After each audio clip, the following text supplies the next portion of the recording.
GameCorp Retro Review. I'm Chad, he's Matt. We're reviewing Kid Dracula in hopefully 10 minutes or less. With that being said, let's get into it. We score these out of 5 with 5 categories: graphics, sound, gameplay, fun factor, challenge, and then we do an overall total and we give you the percentage down below. And with that being said, let's start with the graphics. It's the Famicom NES version, so you're not looking at the greatest graphics in the world. So you gotta remember what you're looking at. I think it's very fun and cutesy, and it does kind of capture a timeless art style, so that does help. Nothing about this game is truly wrong or bad. Considering the limitations, I think they did a really fine job with keeping things unique and fresh compared to the other hoi polloi of horror games on the console. So I'm going to give graphics a 4. Matt, what do you got? I enjoy the graphics too. This game's got I feel very like Super Mario Brothers 3 in terms of like art design, like how it's very cutesy, maybe almost a mix of Tiny Toons, like for the NES, how they copied that too. I really enjoyed it though. I like the parody kind of cute factor of it. Not every spooky ooky game's got to be all dread and gloom. That's kind of why I picked this game in the first place. But again, nothing really special about it, but it's still very solid. So I would give it I'd say a solid 4. When it comes to sound, we've heard better Castlevania games, in my opinion. In fact, the Happy Video Game Nerd or Stop Skeleton from Fighty even talks about how the Game Boy version has a better sound, better audio. I don't know if I agree with that. I don't know. I don't agree with that. As far as Castlevania soundtracks go, it's not the best, but compared to other Nintendo soundtracks, I do think it definitely has a bit of a leg up. So I'll give it a 3. It could have been better. Could have been a lot worse. Matt, what do you got? I enjoyed it quite a bit actually, and I tend to like upbeat music. So having this change in tone is nice to see for this type of game. I really liked it, and I would say it's not the best. There's nothing quite memorable, so it kind of falls on the average side for me. So I'd probably sit at a 3 for myself as well. When it comes to gameplay, you've played better. I've played better. Hell, I've made better, and I've never made a game. The jump on this game is trash. Everything else works fine. But considering it's a platformer and considering just how meh the jump button is and the lack of jumping prowess, if you will, I gotta say that does hurt the gameplay quite a bit. But I will still give it a salvageable 3. Matt? I I think the biggest issue I have with games, especially games of the NES era, is slowdown. Massive slowdown. And when you're trying to make precise jumps in a game, that is a serious issue. I think I'm with you on the fact of I don't know how you felt about this, but for me, I felt like there's a huge amount of weight to your jumps.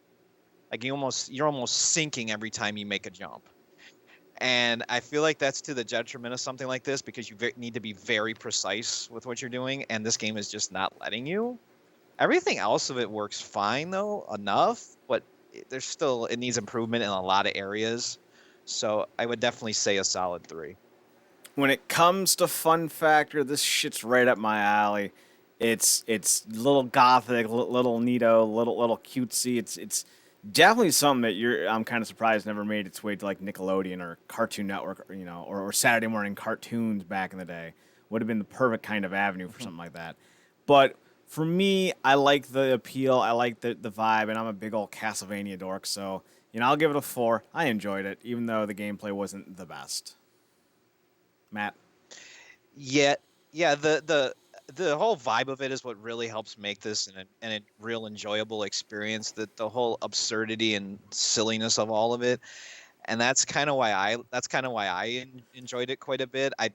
I thought I would have enjoyed it more for the platforming, but it's more of the style I enjoy it for, honestly. So, but it's honestly not perfect for me. So I think I'm going to fall into actually average on this one. I think I'm going to go with a 3. Speaking of average, the challenge or the enjoyability of beating the game, if you will, it's one of those things where I found the game both extremely way too easy and at points extremely way too hard, and it was never about the bosses or the enemies. It was about the fact that you go from a very easy knocking down the enemies as you're strolling left to right, right to left, but then you got to deal with these stupid jumps and the heavy controls. And then sometimes, worse yet, you got to deal with the fact that there's slowdown and lag, and that just makes the platforming all the much more impossible. So I'm kind of, when it comes to challenge, I'm going to give it a 2. The game made me not want to finish it at times, so that's not a strong sign.